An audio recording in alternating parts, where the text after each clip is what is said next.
Hi, Molly. Welcome. Hey, Molly. Hi. Hi, Molly. Morgan, Molly, Morgan. Thank you. Sorry, my computer's being shitty, so I'm on my phone. Welcome to the going? show. Your audio's kind of cutting in and out. Fuck, I'm going to resolve that. Oh, I could hear you now. Sorry. That's all right. That's what this is. This is what our podcast is. It's meant to be a piece of shit. It's a broken down fucking semi truck with a guy with a windbreaker with a Marlboro windbreaker on. I cannot hear anything. You didn't hear any Nice. of that. This is Fuck. perfect. This is so perfect. Well, I'm going to give you guys your intro, which is to say that the two of you, these two guests, I didn't get their bio until last night.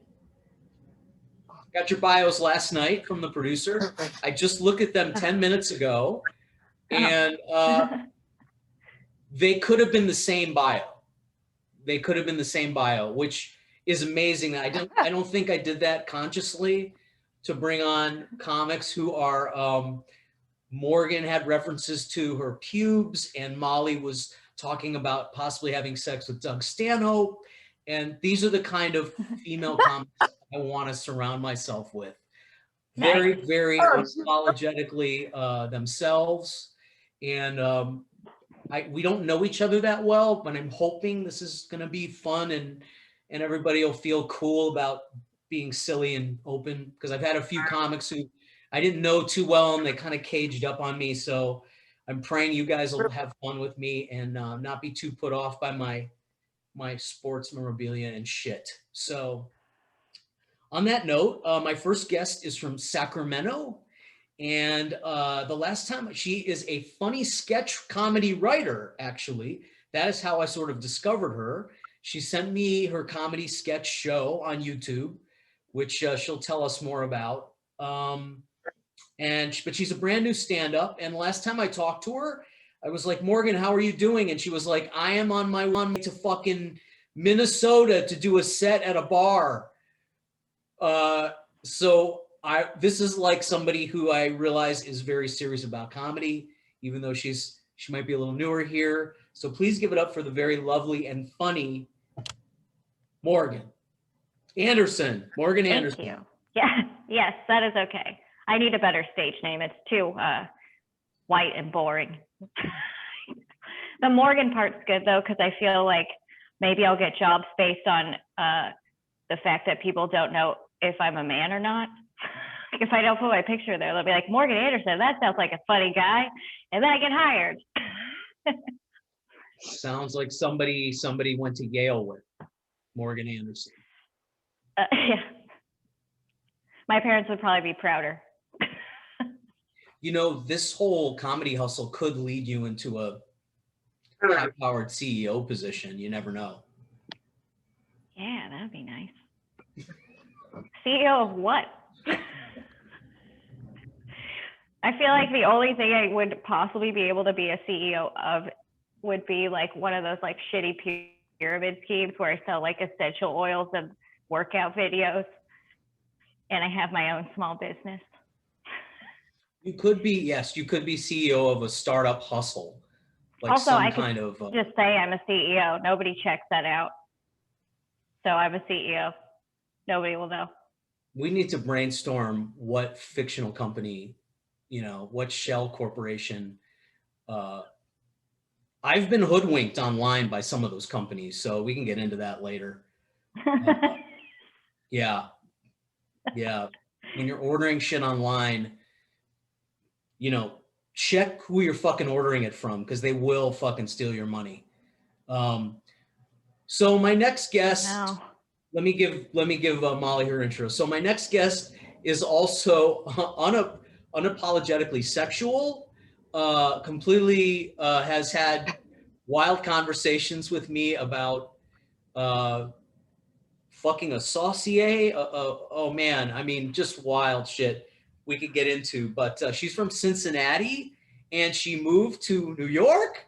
She's pretty new at stand-up, but she is very, very, very funny. And I think she's working on Law and Order now, which is why we had to tape this on Sunday, because she's busy working below the line or above the line or around the line somewhere on the show Law and Order, which, ladies and gentlemen, is still on the air.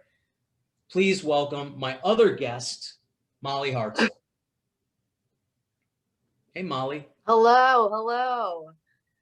Oh man, I didn't know you were gonna say where I worked. I forgot about that. Hopefully they don't see this. Oh no, nobody watches quick, this. I did not say I had sex with Doug Stanhope in my bio. I was talking about how I owned sex and how I didn't. You opened up for Doug that. Stanhope, but you had not had the fortune to have sex with him.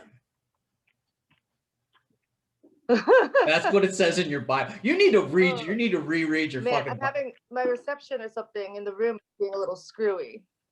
Oh. But yeah, so I moved here in February 2020. Oh God. For Camp Camp. Yeah. So quick got into sex work. You know how that goes. Go a little into that.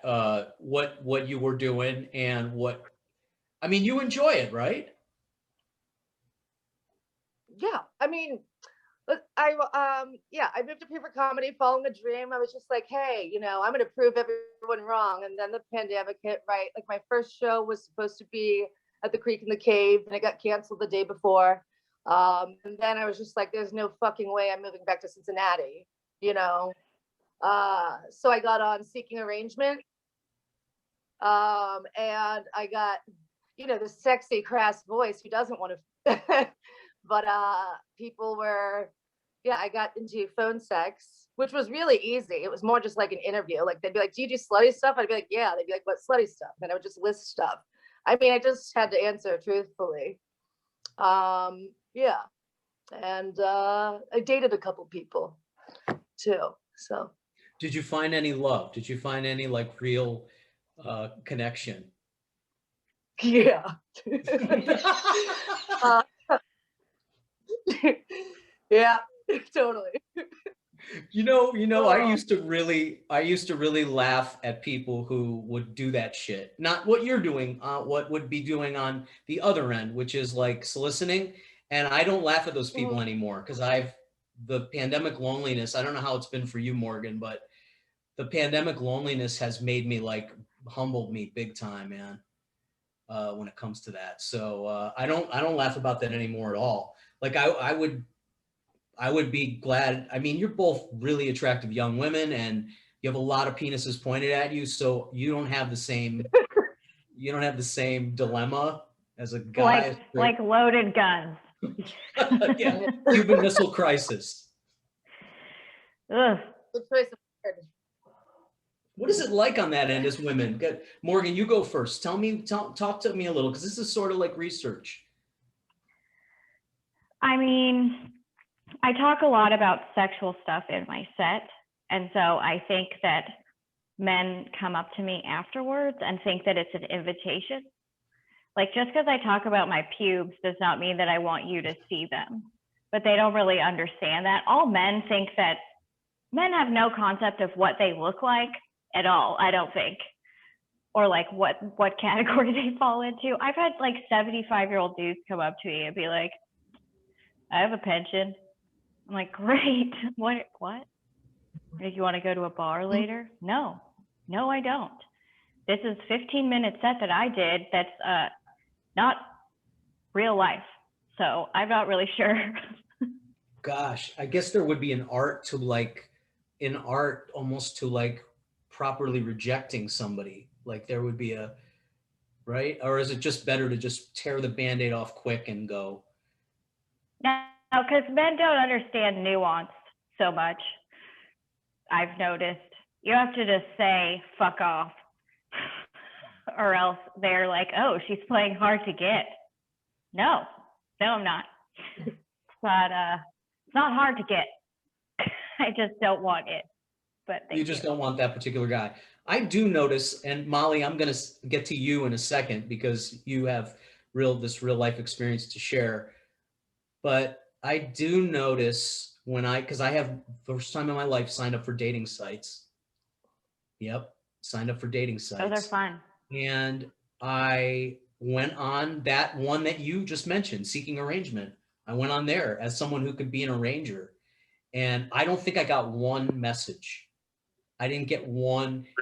And I realized like I must not look like what you're exactly talking about. I don't exude a guy who is going to arrange something for somebody. So you look like yeah, a middleman.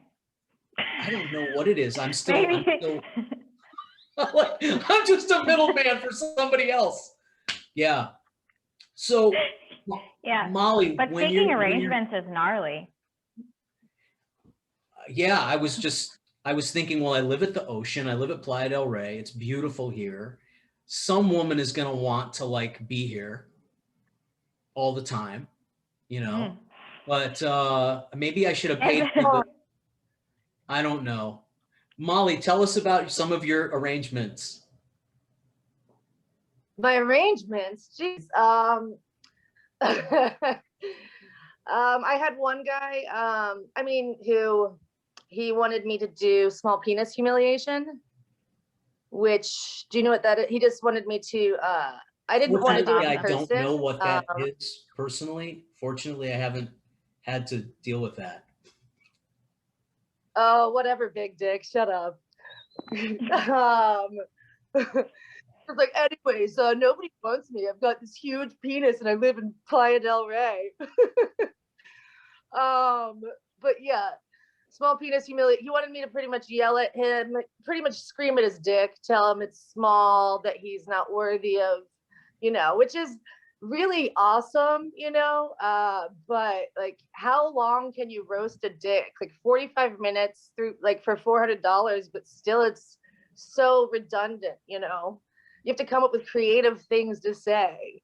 And then you just end up ripping off old your mama jokes or some shit, but you just replace it, you know? What do you think is the good limit for a small penis roasting? Like, what is the amount of set that you should be doing? What is the length of set I think you should be? 15, you know, like a very short feature set. I saw 15. So soft. Yeah. Nice. Do you, Morgan, do you get a lot of, you guys both obviously get a lot of just random solicitations through social media, I'm sure. Guys you probably don't even know who send you or trying to hook up with you? No? Yeah, no, I encourage it. That's how I'm going to find love, you know? Yeah, you got to sift through a lot of dicks to find the one good one. It's a numbers game. Can you see a penis and go, oh, I want to meet that guy? Yeah, but I can see a penis and say I never want to meet that guy. So it's like mostly elimination. It's crazy, man. I don't think I've ever sent, and I'm pretty perverse, and I've never just randomly sent my penis to a woman I didn't know. So I guess the bar is very low for the standards that I live by. I mean, it makes me feel better about myself, I suppose. Yeah. Well, I've never actually received a dick pic in my life. I don't think I have like the face where guys are like, she needs to see my dick. Right, you've never. Give us a reaction to that, Molly. You've never received one? Not even like an unsolicited one. I mean, okay. I don't really ask men for a picture of that thing. I don't really need it. That's a surprise, though, that you've never received that. I'm very surprised because every female guest I've had on here has gone on and on about how men they don't know will send them. And obviously Molly's nodding as if, yes, that happens to her all the time. So, but maybe it's because you don't post a lot of provocative, Morgan, you don't post a lot of provocatively sexual stuff from what I've seen. Maybe I haven't seen all your stuff, but Like the sketch comedy is more sort of subversive social commentary, you know? Yeah. So if you don't put it out there, maybe that's why you're not getting it back. Sure, maybe. Yeah, more. Yeah. Sorry. I'm sorry that you're Yeah, not getting damn the it. I think we solved I want something all the here. dick pics. We solved something on this podcast. If you're a What? woman, Everybody unsolicited dick pics. okay, so moving on to other more fun topics, segueing smoothly into comedy, stand-up comedy. You guys have been trying to do stand-up, right? Morgan, I know Yeah. you have. Real quickly, Yeah. tell us about your little road journeys, because I know you've been. It sounded pretty extreme, like you were not fucking around the last time I talked to you. Oh, well, I did do a road trip that wasn't based around comedy because I wasn't getting any shows because everything was shut down so much. But recently I've been kind of going all over the West Coast. So Oregon and Washington and California doing stand up, but mostly north. Why north? Grants, no, because Oregon outside of Portland does not believe in science and diseases, so they're open. So it was easy for me to get booked up there. So that's where I've been going. Okay, so what kind of gigs, where, what experiences? If you could share a little bit of the, Middle America Yeah, thing. I was in Medford last weekend. That was actually a really good show. Medford's a little more progressive than, say, Grants Pass, which I don't even know why they had me, because they are just, I don't think they believe in comedy either. So I'm not really sure what happened and why they had, but I opened for a friend of mine from Washington. His name's Andrew Rivers. And it was fun. It was an audience, and I'm willing to perform in front of anybody. I don't really give a shit where at this point. I just want to be on a stage. It sucks when you have a bad set like that, but you also recognize that the fucking you also recognize that sorry. You also recognize that that audience is fucking terrible. They're not for you. Yeah, and they did not laugh. Like, I didn't bomb, but I didn't like kill it. You know what I mean? A lot of Trump supporters and their wives, and I don't think the wives really wanted to hear about my pubes for 15 minutes.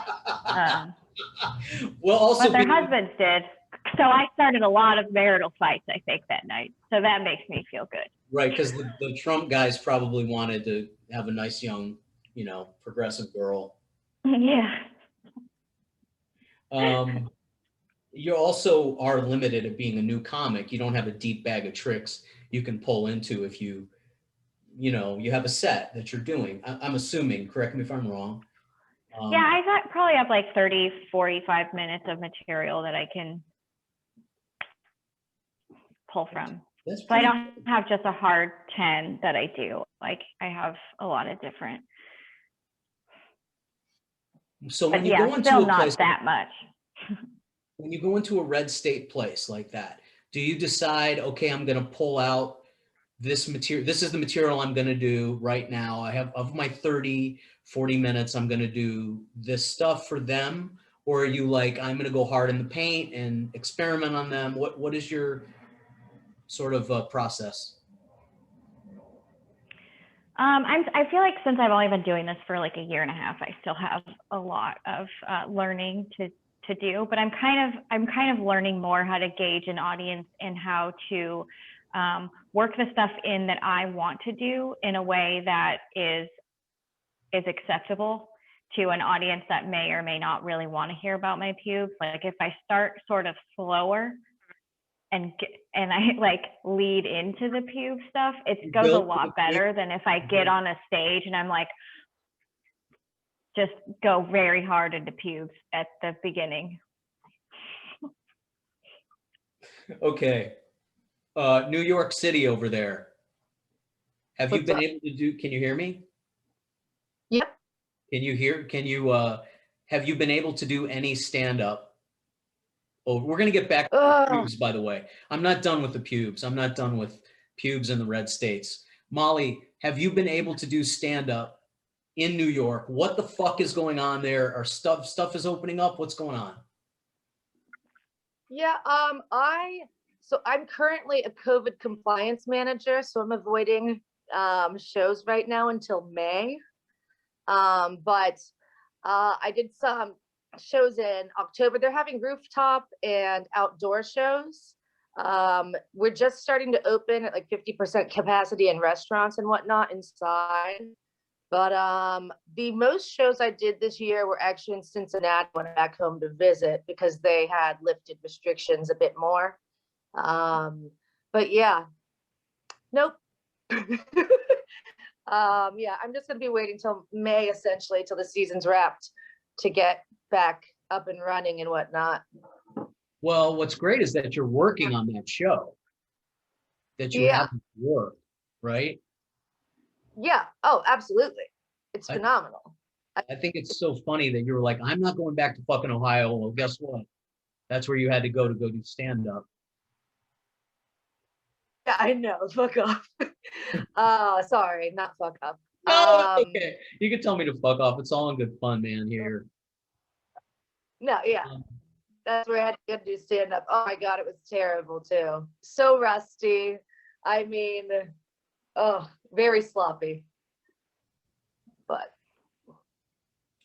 so getting back to the red state pube issues. Yep. You guys are like, this is so fascinating to me because this past 10 years has been such an influx of attractive women in comedy talking about sex. What made you guys like this is not an anomaly. Like this is a thing that's happening. It's in LA, it's a little more pronounced because we have a lot more women out here who are attractive and such. They all come from everywhere to do their modeling and all that shit. But what like inspired you? What made you go, I'm gonna do stand-up? This is like time for me to do stand-up. Morgan, you can go first. Okay. I think it's something that I always wanted to do, but I know I didn't think it was like an actual job. And so I never pursued stand up until my mom died actually couple years ago. And when she died, I was kind of like, why the fuck am I like working in a tech company doing shit I don't really care about just because I feel like that is what everybody else does. Like I'd never really experienced the thing of a lot of people have where they're like, well, I wanted to do this thing my whole life. So I went to college and now I'm like working whatever the fuck architecture thing. And I never had that because like I'd always been stand up, but I never really thought it was an actual job I could have. And then my mom died and I was like, you know what, it's time to just say fuck it and do the thing that I want to do regardless of like how scary it is or if I'm going to make it or not. And so I did. And like now I'm finally can say like, oh, I understand what people are saying when they say that they love their job or this is what they're meant to do. Yeah, because if you're traveling like that, you're not getting paid, and you're traveling like that, you really do love it, you know? Yeah. But what was like, was there a female that you saw doing it that, or was it a guy who you saw doing it? What was there had to be some person or some movie or I don't know, something like that, right? I've always watched stand up. I've always been like a stand up obsessed person. It's just for some reason I never thought that it was me, like I could do it. So I've always loved female stand ups like Margaret Cho, Yeah. Michelle Wolf, Tig Notaro, Fortune Feimster. Like I've followed a lot of comics that are bigger names now, but when I was like going to see them when I was like 19 and 20, they were playing in like little tiny venues, and it's really cool to have followed the progression, especially Fortune. Like I took my mom to see her like 10 years ago when she was at Rooster Teeth Feathers in the Bay Area in California. Fortune Feimster. Yeah. she's really, really funny. She's on a couple shows. She's been on Comedy Central. She has Well, she got a nice at shout out least here. one. Shit. She's like You so got a nice famous shout out now. here. To me, she's really famous. So, Molly, how about you? Now, is it similar story? What's going on with you with why you started? So I always wanted to do it. And then in my late 20s, I had just like a shit storm for a few years that afterwards I was like, there's nothing to lose, you know. And also I would go to shows and I would see a lot of guys or women just getting laughs with really shitty jokes, like just hack shit. Like, God damn it, why are you not doing this? I mean, if this fucker is getting people, like, come on, like, go show. I mean, I'm not cocky. Please don't take it that way. But I just wanted to, if they can do it, I can do it.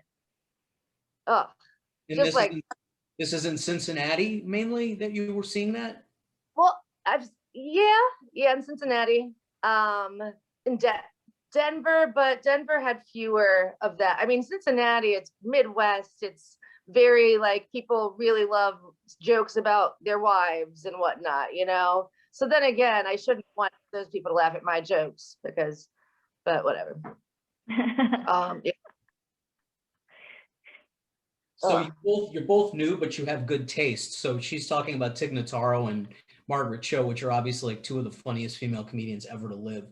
Margaret Cho's like the female Richard Pryor, as far as I'm concerned. She's brilliant. Yeah. She's so great. Love her. It's interesting to hear you guys because comedy is such a male-centric thing, and I, as a guy, just sort of that's fine to me because I'm like a guy, right? So you don't think about it as a guy, but as a woman, when you're not seeing people do it who look like you or sound like you or whatever, it could be like, oh, maybe I'm not supposed to do that, and then suddenly there's this influx. And I just wondered if Tiffany Haddish or I'm looking at like Amy Schumer, God, her fame sort of, she skyrocketed to fame really before she was really good. You know? Yeah, it helps when you have famous relatives. Yeah, when you have a famous uncle who's a senator, it doesn't hurt. Yeah. But like I started with Tiffany, I didn't start with Tiffany Haddish, but we were close out here for many years. We both sort of struggled, and a lot of people don't know that. And so I knew her when she was living in her car. I just wondered, I was just curious. That's why I asked. I'm not like, I think when I like women, when I like female comedians, I'm a little pacified and a little less, I normally am like very male centric. Comedy should be heterosexual men who couldn't get laid in their adolescence and life can't get any worse. And so here we are in this fucking comedy club fighting our way out of fucking hell because how is this going to get any worse? So that's from a guy's point of view. I feel like hell for white men is very different than hell for like anybody else. Like the adversity that white men like talk about is just fucking hilarious to me. They're like, nobody would fuck me. And I'm like, well, but we all got raped. So someone's fucking. Right. So you should be able to translate that into extremely funny shit. I mean, how many have you guys both been raped? Yeah, really? Yes. Yeah. We're going there. She brought it up. Yes. More than once. Wow. Me too. Oh, cheers. Mazel. I have like yeah, so that's why I think it's funny because every woman I know has been raped, but somehow no men I know have ever raped anybody or know anyone that's sexually assaulted anybody else. So it's like this one dude that's going around raping everybody. Oh, like a rapey Santa Claus. Right? That one guy. Oh my God. I'd be able to make the connection on this podcast if you were both raped by the same guy. I can't believe he's so that's crazy. Yeah, we should miss connections on Craigslist, maybe. Maybe that's a good place to start. Well, definitely, you should be able to elevate that into comedy. I mean, but is it going to be hard at the beginning to like elevate something heavy like that into comedy, or is it like, do you see that as something that is the easiest thing to elevate into comedy, but being new and everything? I'm just wondering. I think you need to have a lot of finesse. I think I'm not there yet to joke about certain things. Like I have implications in some of my set, blah, you know, I have dark jokes, dark humor, etc.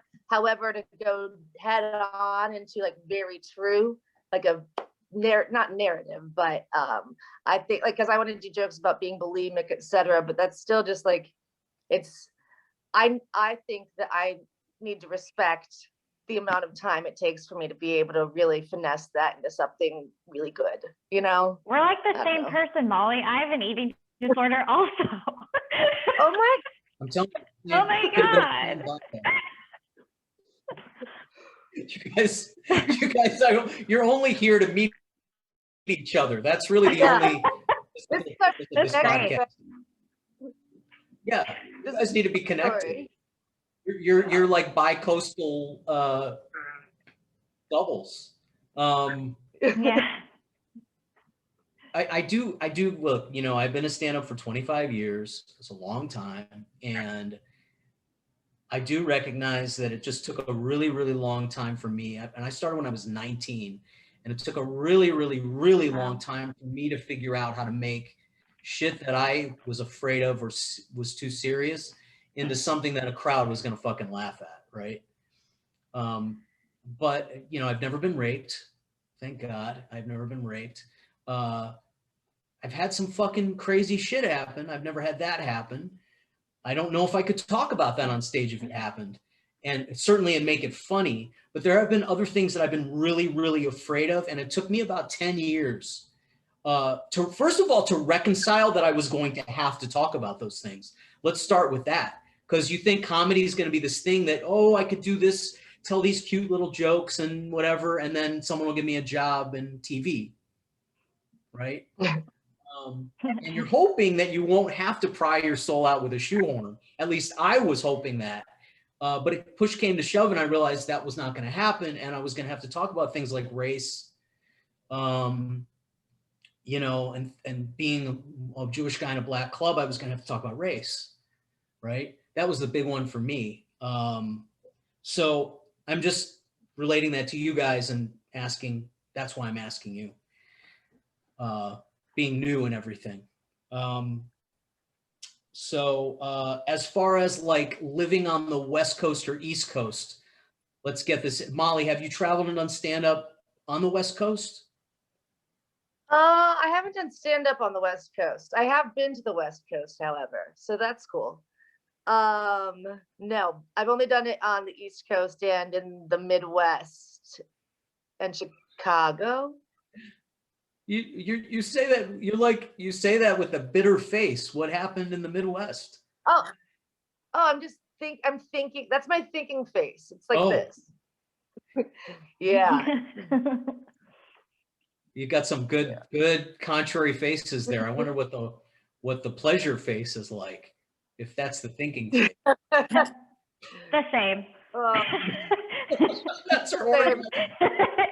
Her orgasm face is the same. Yeah, you know.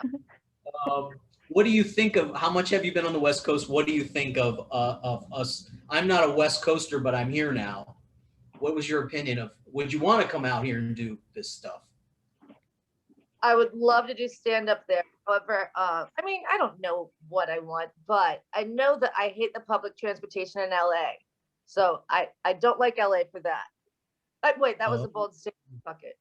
No, it's terrible everywhere in California. You're absolutely right. Public transportation is just retarded. Is it bad up? Is it bad up in Sacramento too? Oh my God, yeah. No, but I don't think California for public transportation. Like, well, it just wasn't designed well for that at all. If you know LA really well, if you get to know it, you can use it. It's not that bad, and it's much less expensive than New York to use public transportation here. But hey, I work in Law and Order. Yeah. I don't. Dude, let me tell you something. I got so She fucking gets lost. driven, okay? She doesn't need public transportation. She has a private vehicle. Yeah. Do you She's have a big car in time. New York? No, actually, I left it in Cincinnati. It's still there And though. I can't. Yeah, I'm gonna go down and get it after the season wraps. But I can't. Like, I'm working 70 hours a week, so I don't really have the time. And then I'd have to quarantine. You know, so. Are you But loving? man, I'm gonna. Are you loving working on Law and Order? Yeah, it's great. Yeah, it's actually really fun. I love the crew. I love the directors. Yeah, it's a difficult job because you're running around being like, all right, guys, you break up fun. You're like, stay 6 feet apart, blah, blah, blah. Don't do this, don't do this. So it's a challenge, but to be able to get people to like you in that role still, I mean, fuck, it makes me feel good. You might end up producing and directing television. You never know. I don't know. I have an idea for a character, the detective who's seen it all, like the washed up old, she used to be a sex worker and now she's solving the crimes. Oh yeah. No, it's not real. But just that like old, like, that voice, that woman. Yeah. Morgan, have you been to the East Coast? Have you done any stand-up on the East Coast? No, I haven't. I did just apply for a comedy competition in New York, so we'll see if I get to do that. I've been to New York a couple times, but I've never performed there. But I feel like New York is my style of place, especially like comedically, because I'm super dark. I'm super like, I don't know. Yeah. I just feel like I'd fit New in York's there. fun. I just haven't been able to do anything there. Yeah, the But city. that's my dream. Go ahead, Molly. Morgan, you are grinding, girl. She's I'm grinding. very Yeah. impressed. Like, damn, during this, oh geez, way to go. Trying. Yeah. Thank you. And you wear it well. I mean, you look good considering most people who are grinding are not that cute. They're not holding it together like you are. Oh, yeah, barely. Yeah. On the inside, I'm dead, but on the outside, I can really pull it together. That's why I have you on here. Yeah, I think most women are like that. We can be dead on the inside, and on the outside, just be fully present. Yeah. But Yeah, that's Well, why. I mean, if you're doing it inside, also it's more fun, Say that again, Molly, because you broke up. Oh, just that if we're dead on the inside and pretty on the outside, sometimes that's somebody who wants more, then you're a little more self-deprecating, open to other things. yeah, Never totally. mind. It's just, No, it's true. It's true. No, I get it. Yeah. Because yeah, the more you care fucked less up you are. when you're already dead. Like I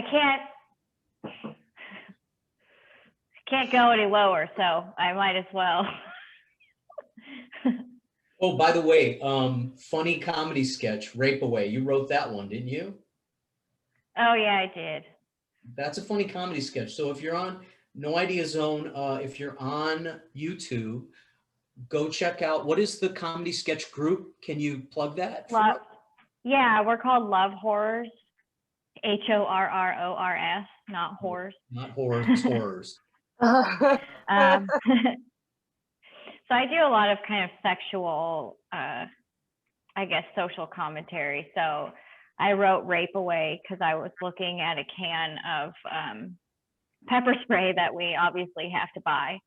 And it just said 8 ounces on the back. And I was like, I don't even know what that means. Like, how many rapes is that? Like, how many sexual assaults can I go through before I run out? And so then I wrote a sketch called Rape Away that's industrial sized rape deterrent. So there are these giant bottles and they each have sexual predators on them. So they're like, so there's like a Bill Cosby one and there's a Chris D'Elia one and just all the sexual predators. So it's kind of like a collect them all type of a deal too. Like just different fun. things. Fun. Like you had right. That's cute. Yeah, That's really cute. making walking home in the dark fun. So yes, so go check out Love Horrors and check out that sketch. And I was waiting for you to send me more of that because that was some funny stuff. Go follow me on YouTube. Morgan Anderson on YouTube. What No, Love Horrors on YouTube. I Okay. don't do anything on YouTube myself. I just kind of throw everything up through Love Horrors. Because it's a group. You guys all produce this stuff together. Yeah. Okay. And is there any sketch comedy writing, Molly? Any Sid I don't season? have any, I don't have any posts. I actually, when I moved here, since like we quarantined immediately, I know this is, I took sketch writing courses through UCB. So that was fun just because I wanted to sharpen some tools. I don't post anything because I'm a perfectionist and I don't like to produce anything either. So there's nothing to go look at, but I do have an Instagram, Which is what? Vin Diesel You're gonna Monster Truck. Vin Diesel Monster Truck. Yeah, it's the tightest name ever. And yes, and I think we had a funny little interaction where you sort of strong armed me. You like intimidated me into going and following your Instagram. That's actually how we met, right? You contacted me. I think you saw me and you're like, damn, look at that fucking piece. And you reached out to me, but then I realized that you weren't following me. And I was just like, you want me to be on your and you're not following me? You messaged me and you're not following me? Fuck off. But You also, did, thank that's you for right, the you did. Yes, you did.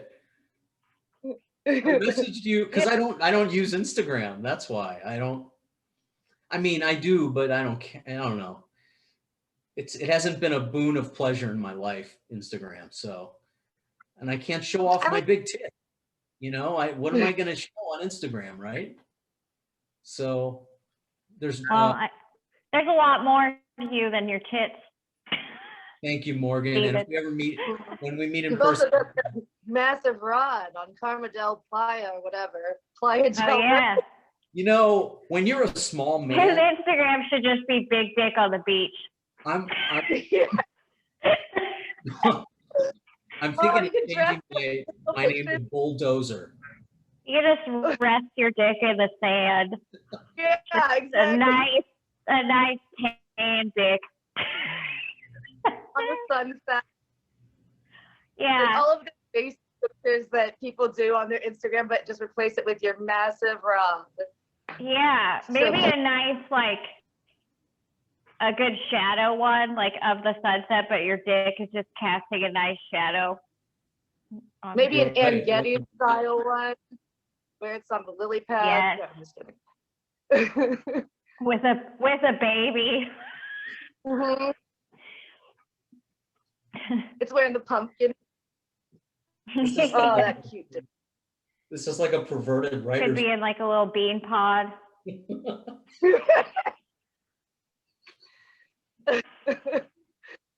Just pitching a tent. My little my big tent pole. Oh, you Freudian slip there. You said little first. I did. You know what, and to get back to white man suffering here, just for a moment. Of course, because we always have to come back to that. Hey, we just did like 35 minutes of it was all about you for 30. See, this is what a relationship's like, people. This is what it's like. I just want to get a little word about my little thing.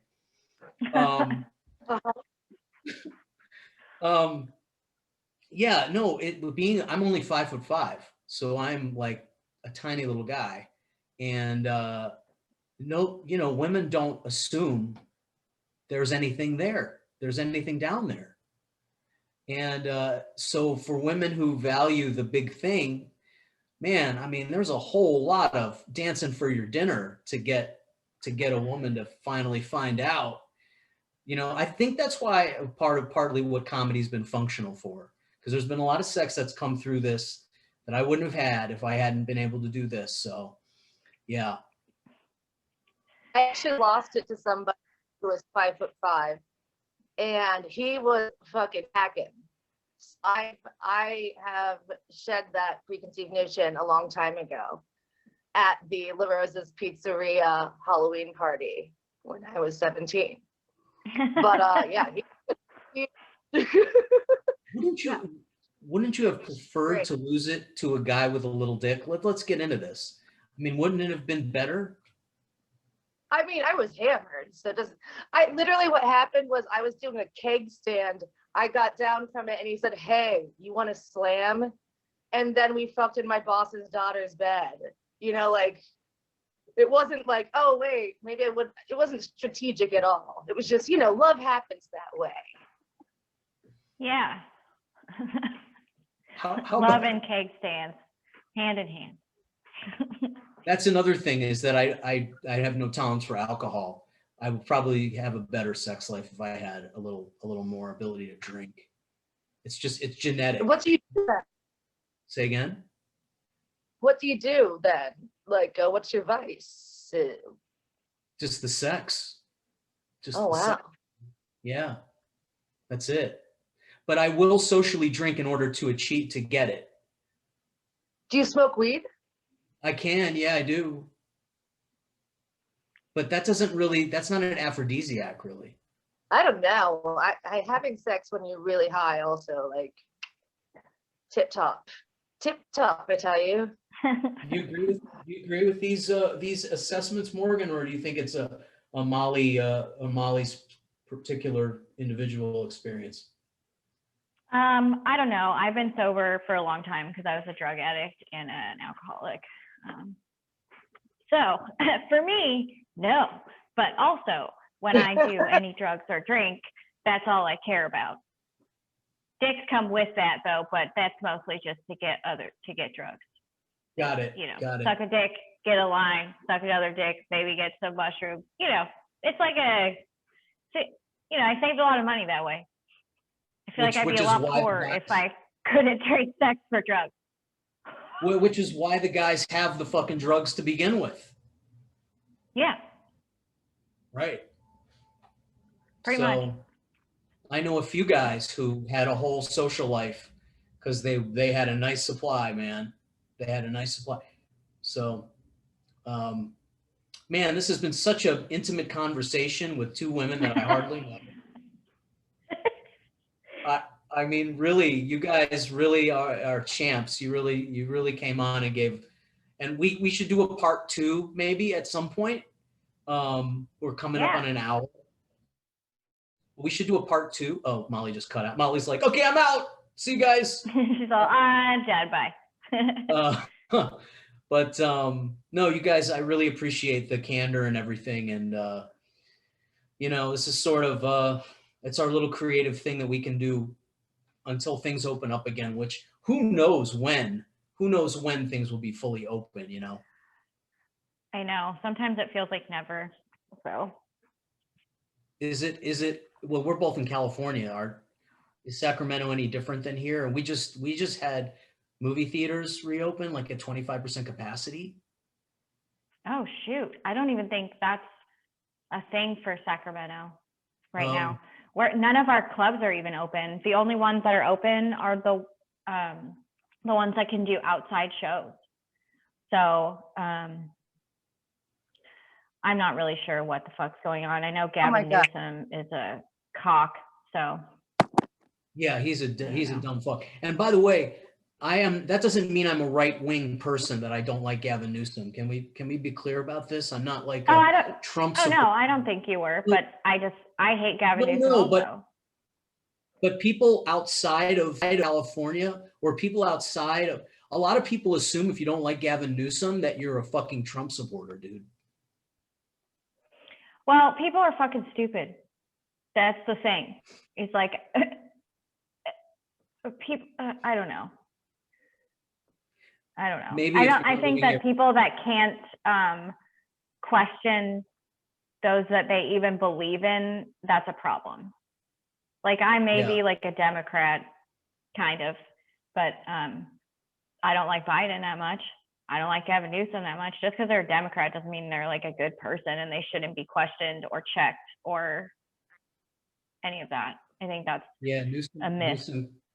Newsom had shit shut down here way too long, and he got rid of all the outdoor dining. which was fucked up because the outdoor dining wasn't hurting anybody, and it was genuinely helping those places stay open. And we have I perfect know. weather in California. Why the fuck should I we have know. outdoor dining? You know? And he had wineries open. And why? Because he owns a fucking winery. Yeah, he's That's just why a the yuppie wineries cunt. were open. Like, Molly, that guy you is cut such out a for a dick. minute. Molly, you cut out for a minute, and the conversation got very serious here. Phone overheated, and so now you're coming from my freezer. Oh, that's so funny. In a freezer, your phone's overheating. That's just because that is actually your body temperature and your sexual energy that's overheating shit. Oh man, yeah. Okay, so why don't we plug everybody, plug your social media really quick. We're gonna do another one. Okay, we're gonna do a part 2 of this at some point. Okay, Nice. is that cool with you guys? Yes, it is. Molly, I followed you on Instagram. I want to connect with you and do some stuff if you. I would love that as well. Oh, we're just gonna now just talk to each other. Just have a conversation here. Yeah, they don't need me. They don't need me. But just remember that the white straight guy did something good here. Yeah, I feel like there's a lot of statues attesting to that, Steven. A lot of statues of white men pointing at shit just to show, like, we do some stuff. Look over there. I just want my credit. That's all. I just want my small. Your small, tiny credit. My tiny humiliation. Small SH, small penis humiliation. Get it straight. Molly, you go first. Tell us where you're, where everybody can find you, so they can find you. Okay. I don't really use my Twitter, but on Twitter I'm badder than Trina. Like Trina's the baddest bitch. I'm badder than her. My Instagram is Vin Diesel Monster Truck. You can find me on Seeking Arrangement at WineLover17. Dude, my Seeking Arrangement was Tiny Dancer. That is so Alice1155. Yeah. But I don't know. OnlyFans yet to come. But I mean, fuck. I'm surprised you don't have an OnlyFans, Molly. You'd be a big hit on there. Right? Yeah. I mean, if comedy doesn't work out, which who knows how it wouldn't, but I suppose then. Well, you've got some other things going on. Morgan, what is tell us everything where we can find you. All right. I'm on Instagram at It's the Morganator, like Terminator, but my name. And then on Twitter, I am It's the Morganator, but in Spanish, because It's the Morganator was taken by someone else. So it's SL Morganator. And I'm also on YouTube, and you can find us at Love Horrors. Okay.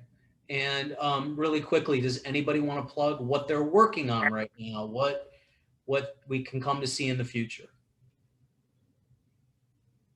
Absolutely not.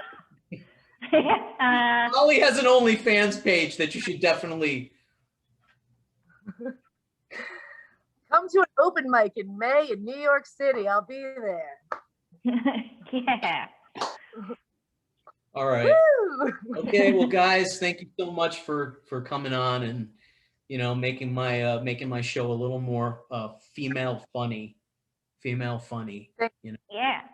And we will look forward to doing it again. And everybody, thanks for joining us. And we'll see you next week at the No Idea Zone. Bye. Thank you, guys. Thank you. Bye.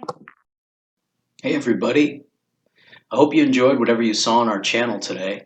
Make sure to like, comment, and share everything you see here. And please hit that big red subscribe button. You have no idea how much it helps the No Idea Zone every time you hit that button. Thanks again, and we'll see you on the next installment of the No Idea Zone.